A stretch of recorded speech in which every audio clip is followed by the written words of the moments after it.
नमस्कार दोस्तों, इस वीडियो को लाइक करें, हमारे चैनल ऋतिक म्यूजिक को सब्सक्राइब करें, इस घंटी के आइकन को दबाएं, ऑल सेलेक्ट करें हमारी सभी वीडियो सबसे पहले देखने के लिए।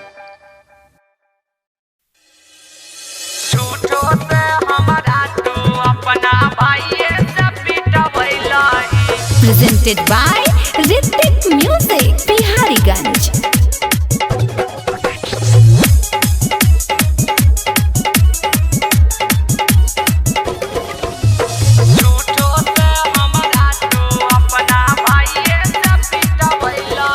छौरी कोचिंग में गई रही की सगे, देखी देखी उठे रहौरी सगे।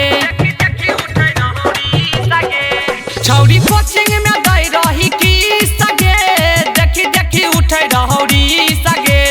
जे खैल कौ खाना वो कर नामो नहीं बतैलही, झूठो से हमारा तू अपना भाइये से पिटवैलही, झूठो से हमारा तू अपना भाइये से पिटवैलही, झूठो से हमारा तू अपना भाइये से पिटवैलही, झूठो से हमारा तू अपना भाइये से पिटवैलही।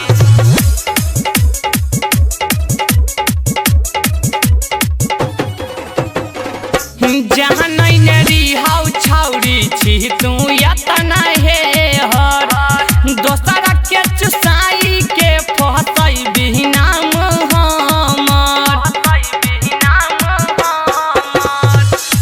जहाँ नहीं रिहाउ छौरी छी तू यतना हे हर, दोसरा के चुसाई के फसई बिहनाम हमर। ढकलाई जत के अपने आप से छिटैलही, झूठो से हमारा तू अपना भाइये से पिटवैलही, झूठो से हमारा तू अपना भाइये से पिटवैलही, झूठो से हमारा तू अपना भाइये से पिटवैलही, झूठो से हमारा तू अपना भाइये से पिटवैलही। राइटर अंकुश कुशेष करै छै पढ़ाई, मणिकांत माही विशेष कैलह कौ चढ़ाई। राइटर अंकुश कुशेष करै छौ पढ़ाई, मणिकांत माही विशेष कैलह कौ चढ़ाई। रहो मन तोहर नयही से साथ घाट बैठैलही, झूठो से हमारा तू अपना